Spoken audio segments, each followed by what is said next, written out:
आठवां भाग।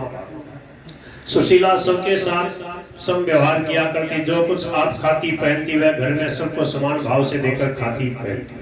उसका खाने पीने पहनने में कोई भेद नहीं था। जो चीज वह अपने पति और बालकों को खिलाती पहनाती वही अपने जेठ जेठानी और सास ससुर और ननद को भी दिया करती।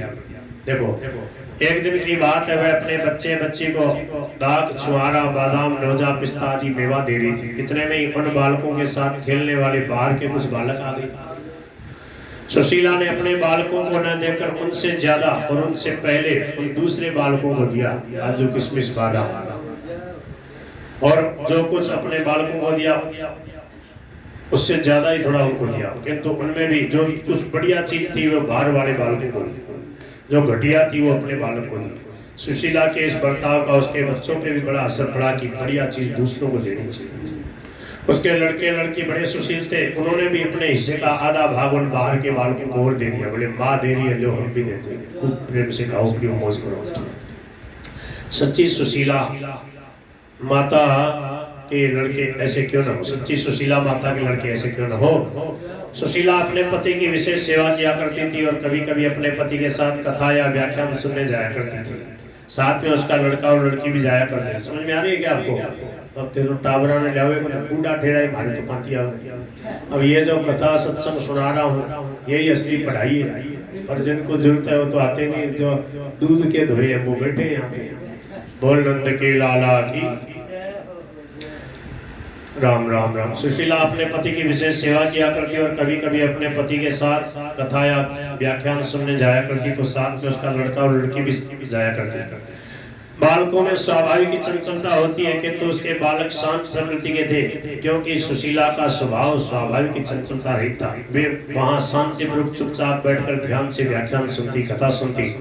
सुशीला बालकों को नित्य नियम पूर्वक अच्छी शिक्षा दिया करती, वह कहा करती। देखो बच्चों के लिए विशेष, इसको तो सब बच्चों को समझाना चाहिए। इसका स्टिकर वगैरह या एक छोटा पोस्टर वगैरह छपा के सब जितने विद्यालय हैं, छोटे से छोटे बड़े से बड़े विद्यालय कहीं भी सब जगह ये चिपवा देना चाहिए। ये काम कौन करेगा?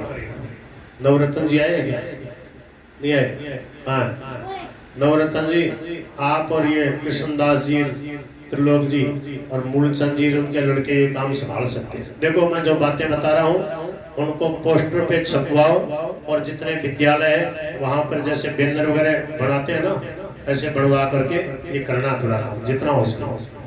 सूर्योदय से पूर्व उठना सबसे पहला। यहाँ आ जाओ, इसके पास आ जाओ। हाँ यहाँ आ जाओ।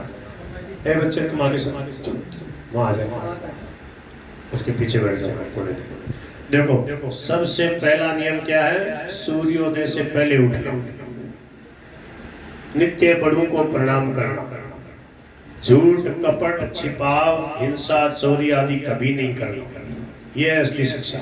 हमेशा सत्य बोलना, किसी को अपशब्द न कहना, आपस में लड़ाई, मारपीट, गाली गलौज कभी नहीं करना, सूर्य नारायण को नित्य अर्घ देना, कोई भी चीज भगवान के अर्पण किए बिना नहीं खाना। समझ में आ रही है ना तेरे को?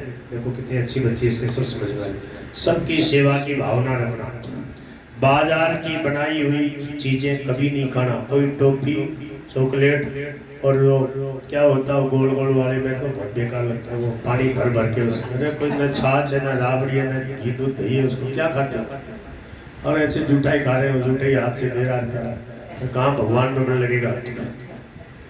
तो क्या है, बाजार की बनाई हुई चीजों से दूर रहना। बीड़ी, सिगरेट, तंबाकू, भांग, गांजा, किसी प्रकार की कोई पुड़िया के हाथ नहीं लगाना।